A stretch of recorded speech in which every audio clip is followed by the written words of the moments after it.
হচ্ছে আমাদের ঝিনাইদহ যশোরের মহাসড়ক। একসময় এই রাস্তা পাকাই ছিল, পিচ ছিল, পাথর ছিল। এখন এই রাস্তা হচ্ছে হ্যারিংবন হয়ে গেছে। আমরা উন্নতির শিখরে পৌঁছতে রাস্তার পিচ পাথর খেয়ে ফেলে এখন ইট দিয়ে রাস্তাকে বুঝিয়ে দিয়েছি। আর আমরা বলছি যে আমরা দারুণ অত্যাধুনিকতায় এসে পৌঁছে গেছি। আমাদের যে উন্নতি এটা চোখে পড়ার মতো। আমার মনে হয় যে এই উন্নতির জন্য হচ্ছে যে পৃথিবীর যে নোবেলজয়ী পুরস্কার থাকে সেই পুরস্কার দেওয়া উচিত। যারা নোবেলজয়ী কমিটিতে আছে আশা করি আমার ভিডিও দেখবে এবং এই নোবেলজয়ী দিয়ে এই বাংলাদেশের সড়ক ব্যবস্থাকে পুরস্কৃত করবে বলে বিশ্বাস করি। এটা আবারও বলে রাখি, এটা আছে আমার যে ঝিনাইদহ থেকে যশোরগামী যে মহাসড়ক বা এটা ইন্টারন্যাশনাল রাস্তাও বলা যায়। সেই রাস্তা মূলত এই রাস্তাটা খুলনা থেকে, সাতক্ষীরা থেকে, পাইকগাছা থেকে এসেছে। ওই অঞ্চল থেকে সমুদ্র পূর্ববর্তী থেকে চলে গেছে একেবারে সোজা উত্তরবঙ্গের দিকে, একেবারে টেকনাফের দিকে চলে গেছে, তেঁতুলিয়ার দিকে চলে গেছে। যাই হোক, এই যে রাস্তার অবস্থা যদি আমরা দেখি, এখানে রাস্তা ভয়ঙ্করভাবে নষ্ট হয়েছে।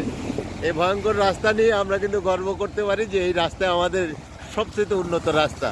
যে রাস্তার এখনই তো পানি তো গায়ে পেড়ে মানে সে দিতে যাচ্ছে।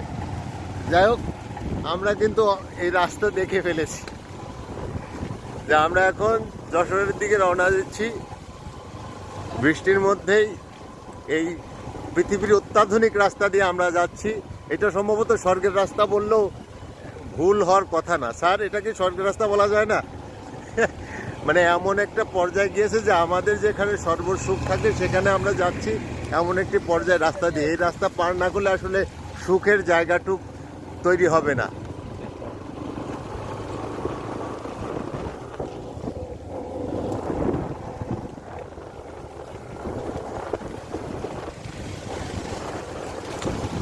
এই বাজারে কত স্মৃতি রয়েছে।